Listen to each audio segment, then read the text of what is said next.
Doctor P J Vincent, വിദേശകാര്യ വിദഗ്ധൻ നമ്മളോടൊപ്പം ചേരുന്നുണ്ട്. ഡോക്ടർ പി ജെ വിൻസെന്റ്, വളരെ വേഗത്തിൽ അടിയറവ് പറയേണ്ടി വരുന്നു. 2 ദിവസം പോലും തികയുന്നതിന് മുൻപേ മുട്ടുമടക്കി പിന്നോട്ട് മാറേണ്ടി വരുന്നു.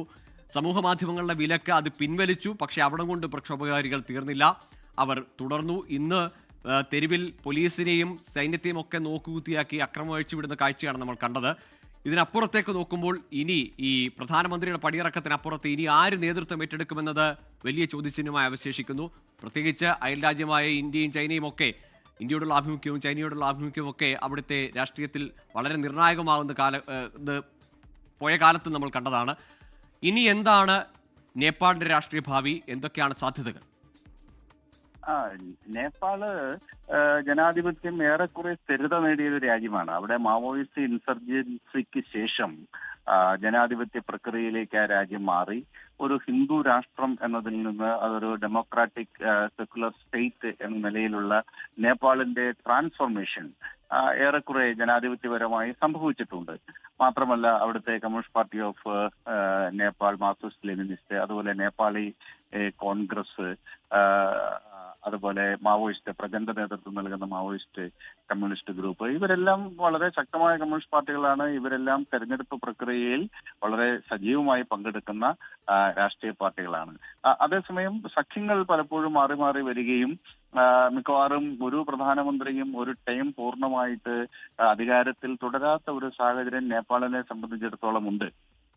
എങ്കിലും വളരെ പെട്ടെന്ന് തന്നെ അവിടുത്തെ മേജർ പ്ലേയേഴ്സ് എന്ന് പറയുന്നത് അവിടുത്തെ കമ്മ്യൂണിസ്റ്റ് പാർട്ടിയും കമ്മ്യൂണിസ്റ്റ് പാർട്ടി ഓഫ് നേപ്പാളുമാണ്. അപ്പൊ അവർക്ക് രാഷ്ട്രീയ സമവാക്യങ്ങൾ വളരെ പെട്ടെന്ന് റീഅറേഞ്ച് ചെയ്തുകൊണ്ട് പുതിയ സഖ്യങ്ങൾ ഉണ്ടാക്കി ഭരണം മാറ്റം സാധ്യമാക്കാനും കഴിയുന്നുണ്ട്. KP ശർമ്മ ഒലിയും അങ്ങനെയാണ് അവിടെ പ്രധാനമന്ത്രി പദത്തിൽ എത്തിയത്.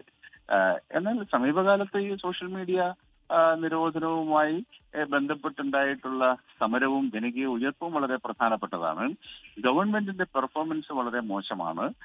കെടുകാര്യസ്ഥത ജനങ്ങളെ മാരകമായി ബാധിക്കുന്ന അവസ്ഥയിലേക്ക് വളർന്നു. അതോടൊപ്പം അഴിമതി ഒരു പ്രധാനപ്പെട്ട വിഷയമായി വന്നു. ലോകത്തിലെ പല സ്ഥലങ്ങളിലും ഇത്തരത്തിലുള്ള ഉയർപ്പുകൾ ഉണ്ടാവുന്നുണ്ട്. ഇപ്പൊ ഇന്ത്യ അഗൈൻസ്റ്റ് കറപ്ഷൻ എന്ന മൂവ്മെന്റ് ആണല്ലോ ഇന്ത്യയിലെ ഭരണമാറ്റത്തിലേക്ക് വഴി തുറന്നതും AAP എന്ന് പറയുന്ന ഒരു പാർട്ടിയൊക്കെ ഉണ്ടാവുകയും ചെയ്ത കഥ നമുക്കറിയാം.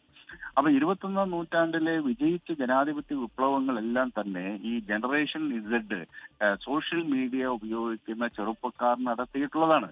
2011 ഈ അറബ് ലോകത്തെ മുഴുവനും പിടിച്ചുകുലുക്കിയ അറബ് വസന്തം, അത് മുല്ലപ്പൂ വിപ്ലവത്തിൽ തുടങ്ങി ജാസ്മിൻ റവല്യൂഷനിലൂടെ വികസിച്ചത് നമുക്കറിയാം. അതുപോലെ ബംഗ്ലാദേശിൽ സമീപകാലത്തുണ്ടായിട്ടുള്ള വിദ്യാർത്ഥി പ്രക്ഷോഭമാണ്. അവിടെ ഡിസ്ക്രിമിനേഷൻ എഗനിസ്റ്റ് റിസർവേഷനെതിരായിട്ട് വിദ്യാർത്ഥികൾ നടത്തിയ പ്രക്ഷോഭമാണ് അവിടെ ഭരണമാറ്റം ഉണ്ടായത്.